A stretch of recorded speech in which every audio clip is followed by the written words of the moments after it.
If you don't realize that family court is a war of attrition, you lose. So you might as well quit now. If you're not going to be a soldier in the war of attrition, you lose. This is James, Father's Rights and Resources. Hashtag how I got custody.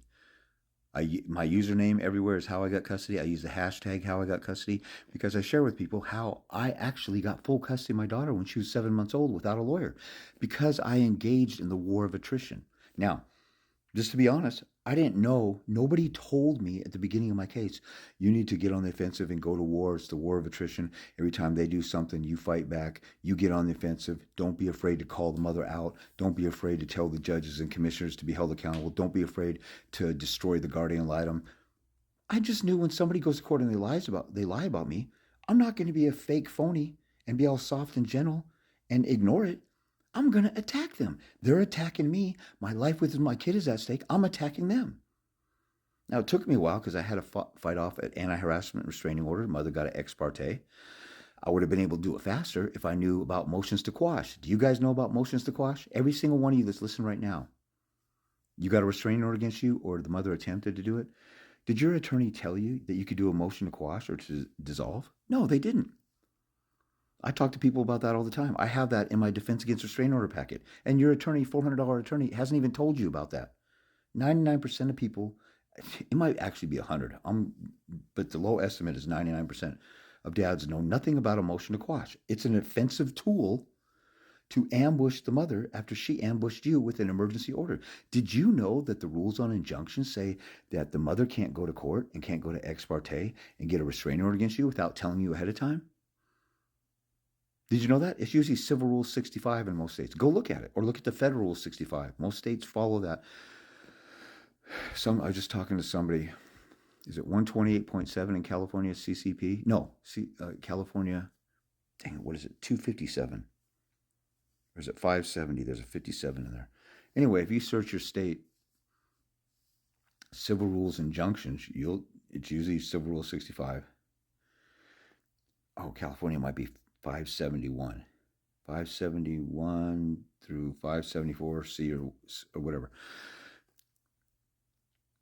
But you guys get a restraining order. You sit back and wait a month for the court hearing and you dilly-dally around and twiddle your thumbs and you don't get on the offensive. You don't do... As soon as my baby's mom was trying to get restraining order against me and was lying about me, and in 2001, the internet was not as easily accessible or wasn't as prevalent. Google wasn't as prevalent to find stuff. But I was still searching and looking and finding report after report, article after article, bar association, documentary, quotes from lawyers, how women lie and abuse the restraining order system. And now I got a packet in my store, and I got countless people who never even got a consult with me and got the packet and fought off a restraining order or turned around and terminated it or modified it. Because I have a whole bibliography with quotes from judges, lawyers, Harvard law professors. You can just Google it and you can dig deep and find the stuff on your own. It's just my packets in my store give you a shortcut. A lot of the stuff is done. You got to customize it and change a lot in there.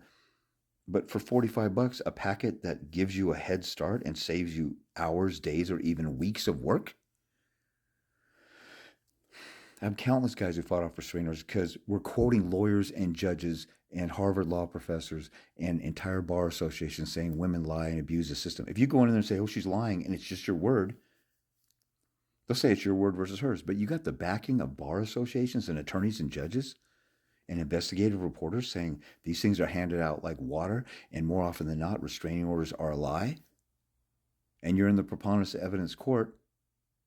Did your attorney ever tell you that? The burden of proof in family court is preponderance of evidence? No, they didn't, which means more likely than not. So if all the attorneys, judges, and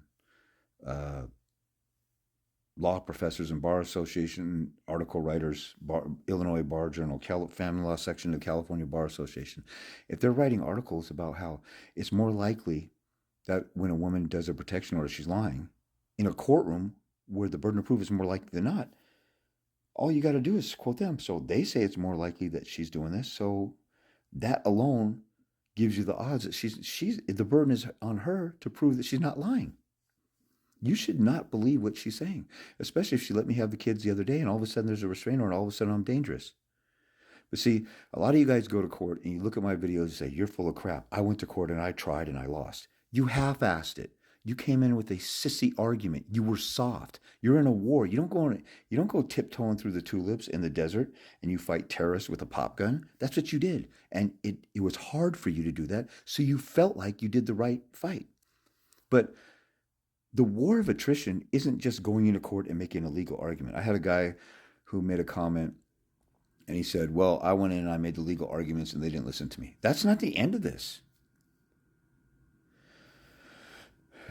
Every guy that I've gotten a hold of that at the beginning of their case and they got on the offensive and they engaged in the war of attrition, they did discovery, they did a deposition, they fought off the bogus restraining orders, they went for full custody, they attacked the mother for being mentally ill or having an anger problem or needing anger management or needing counseling. The mothers usually quit within a couple months. Half of those guys, at least half of them, safe estimate, the mother surrendered because he got on the offensive.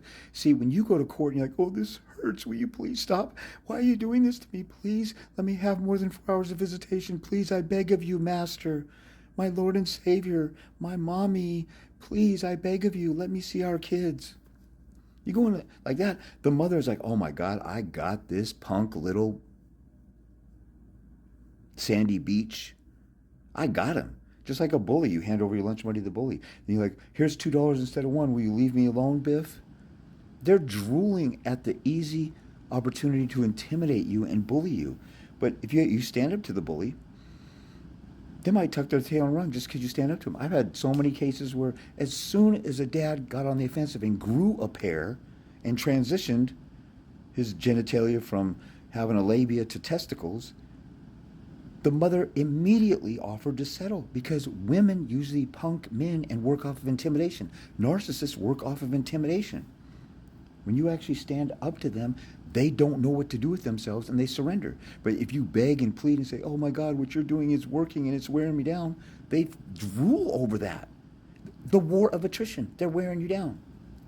So the mother ambushes you, gets a restraining order, calls you mentally ill, crazy. You guys got in a fight, and she said, I was scared for my life, and you didn't do anything to touch her. Or if you let a woman abuse you, verbally abuse you, narcissistically, emotionally abuse you, she thinks you're a punk and you're putty in her hand. She could easily falsely accuse, and she's falsely accused you, stick with her. The first time my baby's mom hit me, I was driving in her car. She was driving. She got mad at something, and her fist came out of nowhere and got me right in the chest, and she hit me in a way where it kind of hurt. So I told her to pull over, and I got out of the car, and I started walking. Separated myself from her. Women who are controlling or crazy like that, they can't handle that. Now it's dumb to tolerate that and allow that, but she knew where I stood. That never happened again because she begged me to get back in the car. And I was willing to walk a couple miles home, like 9 o'clock at night in Seattle. But in any case, when you get on the offensive, when you go to court and say, I could care less whether I talk to this woman ever again, I just want to be an involved father, and you start acting like, if you go, I just want to work with her and co-parent with her, then you look like a psycho stalker. And you look like a simp, and she will drool over the opportunity to abuse the system against you. But you go to court, you get on the offensive with a deposition early on in your case. Oh, you don't know what a deposition is? Your attorney didn't even tell you about the number one tool or weapon?